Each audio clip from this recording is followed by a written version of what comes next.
Depende de tu nivel, es tu nivel de responsabilidad. Depende del nivel de tu llamado, es tu nivel de responsabilidad.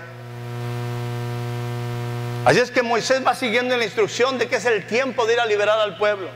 Y ahí va en ese proceso, va en ese camino, después de estar en un mesón. Acuérdense que otra vez hemos hablado de la palabra mesón. La palabra mesón implica la palabra en inglés in, I-N-N. Por eso usted escucha Holiday Inn, fiesta inn, ramada inn, significa mesón. Moisés estaba en un mesón, tenía dinero para pagar. Jesús llegó a un mesón, tenía dinero para pagar. José tenía dinero para pagar. No andaban de la seca a la Meca, tenían recursos para estar en un hotel. Ese era el inn, era un mesón, buscaron lugar en un mesón. Acabó en un establo Jesús por cuestión de principio, pero José pensaba llevarlo a un hotel. Algunos cristianos no han ido a un hotel ni a barrerlo. Hay que entender los niveles. Y Moisés estaba y sale para cumplir el gran llamado. Y en ese momento dice Dios, porque el llamado es grande, Dios mismo salió a matar a Moisés. Dios se le interpuso y dijo: ¿tú piensas que ya estás listo? Porque te lo dije, por esto y por esto. No, aunque estés preparado, aunque hayas pasado 80 años de preparación, 40 años en Egipto y 40 años en el desierto, entiende, todavía no entiendes. Y algo pasaba en tu casa. Y las variables son varias, las variantes son diversas. La pregunta es, si ustedes ven los nombres de Moisés, de los hijos de Moisés, el primero es el nombre del hijo, es un término de lamento, porque ha sido forastero. Y quizás en ese siendo forastero, en esa inseguridad de su vida, en esa inestabilidad de su vida, no había circuncidado a su hijo.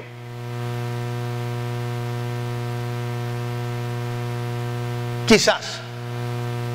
O quizás porque en un momento la misma esposa estaba en un ambiente no del todo cristiano, déjeme usar el término, influenciada por diferentes cosas. A lo mejor ella misma dijo: Moisés, pues mira, es lo mismo que por lo católico que por lo evangélico. O sea, ¿cuál es el problema? ¿Para qué te metes en problemas?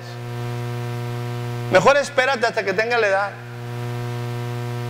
Ambos sabían que había un problema, una cuestión no solucionada, y era importante atender la instrucción.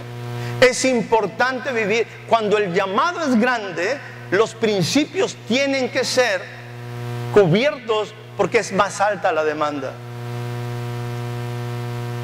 Dice la Biblia, es un principio muy sencillo: al que más se le ha dado, más se le demanda. Lo pongo en un contexto rápido de comercial. Si usted solamente puede traer un cuarto de frijol, no hay ningún problema. Pero hay gente que le fue puesta para traer una tonelada de frijol, porque más se le ha dado. Y las dos cosas son bendición: el cuarto de frijol que la tonelada. Al que mucho se le da, mucho se le demanda. Dios es justo. Y aquí hay una demanda fuerte sobre la vida de Moisés. Y Moisés piensa que ya va listo. Y es en ese momento cuando algo sucede, algo está aconteciendo, que Dios sale y se le interpone y dice: no me importa que te haya preparado por 80 años. Si tú no estás listo, no te voy a utilizar. Y mejor te mato. Wow. Tere no me creía que en un momento, yo compartí sobre esto la vez pasada. Me decía, porque ella está muy preocupada por ustedes, que les hable cosas bonitas. Y le dije, ¿cómo le puse el tema de la predicación? Muy sencillo: si no estás en pacto, Dios te mata. Depende del nivel, Ricardo. El nivel es importante. Si el nivel es alto, la demanda es alta. ¿Qué le puede decir Dios? Ay, Dios, ¿no te das cuenta que es más importante el pueblo de Israel? Hay 2 millones de personas allá necesitadas. No. El asunto es que el siervo que yo estoy utilizando, el libertador, que debe estar en pacto conmigo, no está en pacto. ¿Cómo yo voy a establecer pacto a través de alguien que no está en pacto y su familia no está en orden? Y Dios dice, como no entendió, o él, o ella, o los muchachos, o alguien no entendió, mátalo. Uy, Dios. ¿Y cuánto vas a tardar en preparar otro? 80 años, si yo no tengo prisa. Ninguna prisa. Yo actúo por principios, no por necesidad.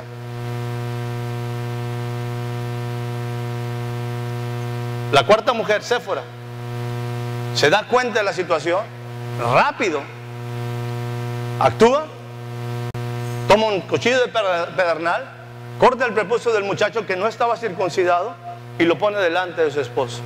Dice, y ahora establecemos un pacto de sangre. Dice, entonces Dios lo dejó ir a cumplir, ahora sí, su responsabilidad. ¿De quién fue culpa? No sé si fue del esposo.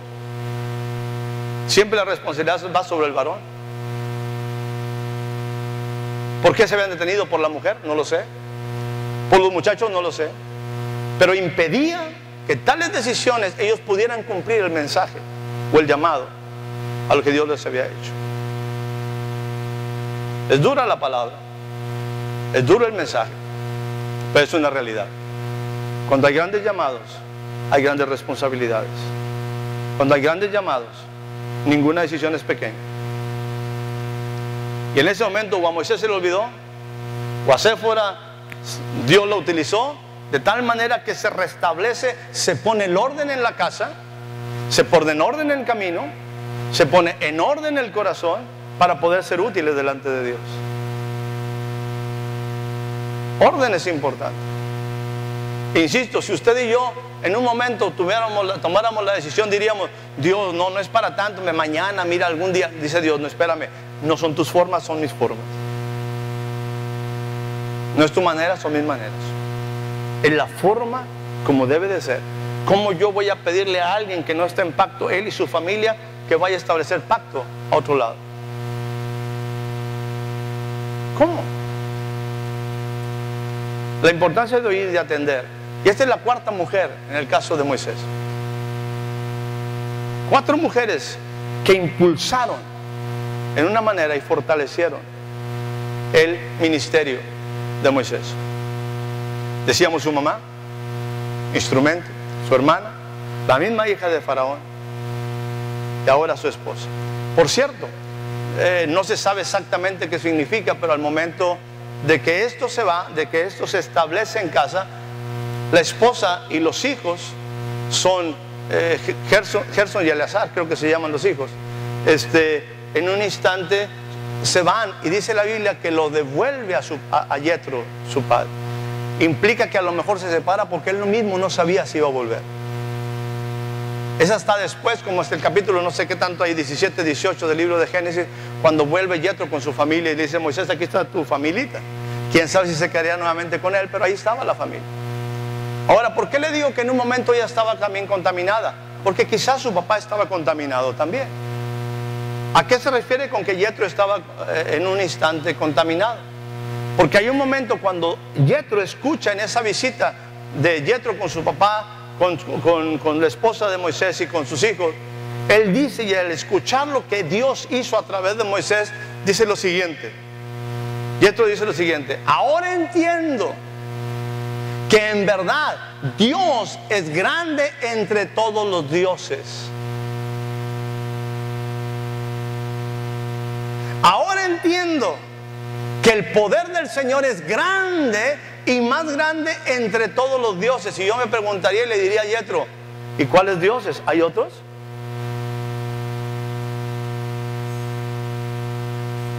O sea que tenías por ahí varios dioses. Y ahora entiendes que este es el verdadero Dios. Bueno, quiere decir que también eran áreas donde estaban contaminadas y no bien definidos sus sistemas de creencia. Por eso la situación pudo haber sido la influencia de Egipto. La situación pudo haber sido la influencia misma del ambiente nómada donde vivía Yetro. La influencia puede haber sido de la familia. La influencia puede ser de muchas cosas. Pero Dios en un momento no va a violentar y no acepta nada, en el sentido de que cuando la gente entra en pacto y Él la va a utilizar con un llamado, la gente tiene que cumplir sus principios y en un momento entender que ellos tienen que reconocer a un solo Dios que entra en pacto y que quiere utilizar a un hombre, necesita entender y cuidar cada detalle en lo que va a pasar, en una nueva vida, en una nueva dimensión, en una nueva época en su vida, en una nueva dimensión de llamado. Yo no sé cuántos, y termino, le dije que esto era breve. He ido rápido, es un repaso general porque me interesaba fortalecerlo. Y hubiera querido llegar a la palabra. ¿Cuántos recuerdan la palabra de la semana pasada, del domingo? Ahora no la pusimos en el internet porque no está nuestro hermano Roberto. Pero ¿cuántos recuerdan la palabra del domingo pasado? 1, 2, 3, 4, 5, 6.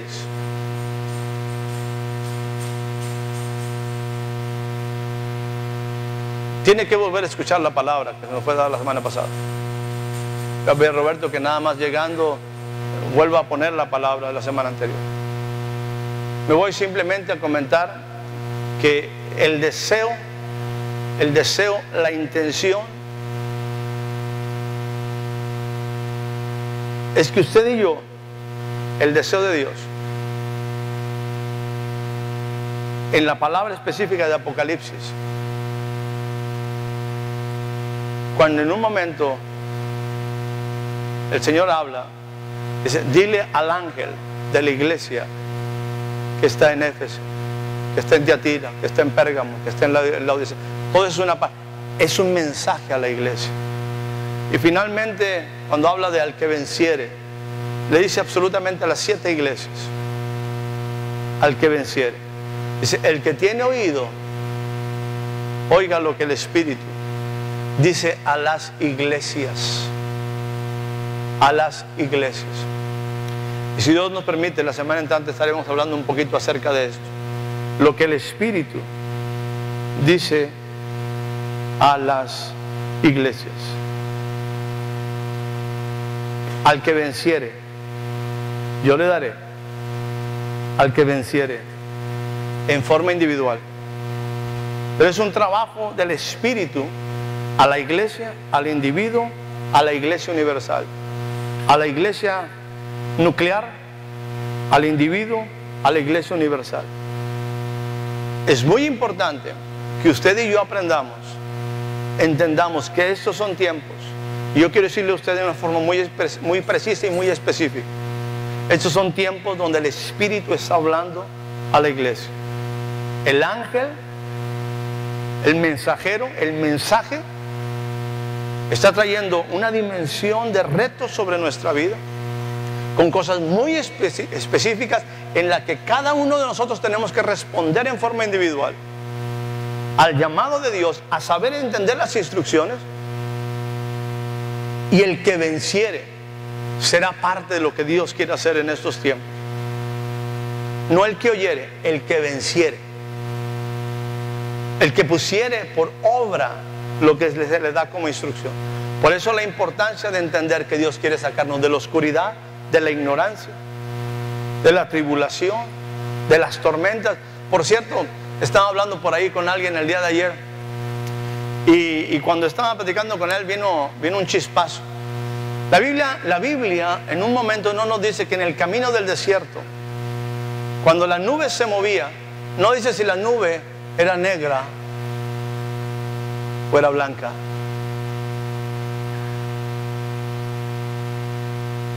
No dice si la nube era negra o era blanca. Y recordé en ese instante cuando compartía con este varón, cuando en aquel momento donde le dice, ¿ves algo? Giesi, ¿ves algo? Eliseo, ¿ves algo? Y al final dice, veo una pequeña nube, como en la palma de una mano. Y entonces le dice, prepárate, porque viene una grande tormenta.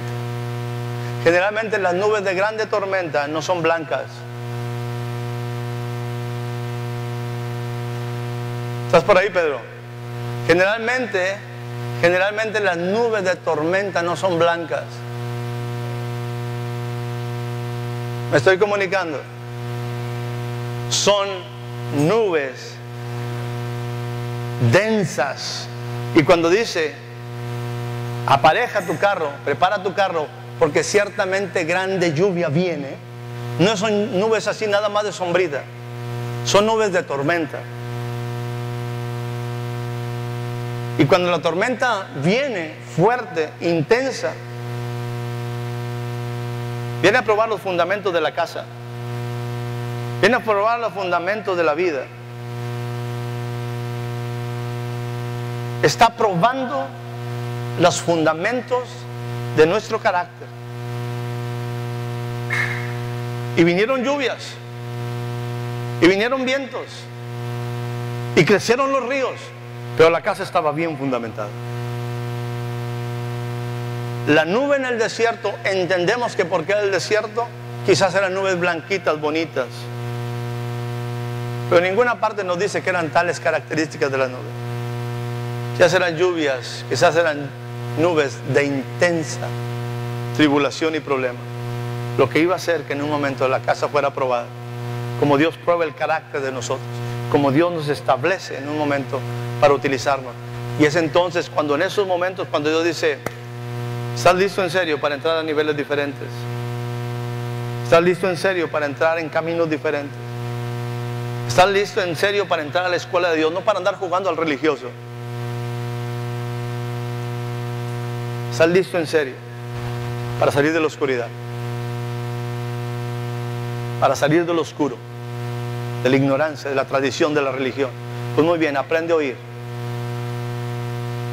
Cuando oigas, ordena tu vida, ordena tu corazón, ordena tu camino, ordena tu casa. Obedece la instrucción. Aprende a obedecer al pie de la letra de la instrucción. No te apartes de ella ni a diestra ni a siniestra. Establécete en la palabra y aprende a dedicarte. Usa tu tiempo con racionalidad, con sabiduría. Ocúpate en obras dignas. Y en esa obra digna, no solamente aprende a vivir con dignidad, sino aún está dispuesto a morir con dignidad. Erguida la cabeza, con los ojos al cielo. ¿Cómo fue la manera en la cual en un instante muere un Esteban? Con dignidad. Con dignidad. No, ay, es que la tribulación, es que la angustia, es que ay, cuánto sufro en esta vida. Ay, Dios de mi corazón, tanto calor, tanta hambre, Señor, este viejo que me diste, el que escogiste. Fue el que escogiste, fue tu decisión. No le eches culpa a Dios. Con dignidad. Cuando en un momento Esteban está muriendo, sus ojos podían haber estado perdidos en muchas cosas, en las piedras que le iban a aventar. Es que me dijeron, en la persona, ya vi quién me la aventó. Uno espiritual, yo sé que es un ataque del enemigo. A ese Satanás que está. Fíjate de cuentos. En ese momento, cuando vas a estar enfrentando la misma muerte, levanta tus ojos al cielo, deja que el Señor abra tus ojos, y como en el caso mismo de Esteban, dice: ahora veo el cielo abierto y al Hijo de Dios sentado a la diestra del Padre. Eso es morir con dignidad, viviendo con dignidad, muriendo con dignidad. Para eso fuimos llamados. Grandes propósitos, grandes decisiones, grandes llamados, nunca una decisión pequeña. Grandes propósitos, grandes retos. Dios le bendiga, tenga una excelente tarde.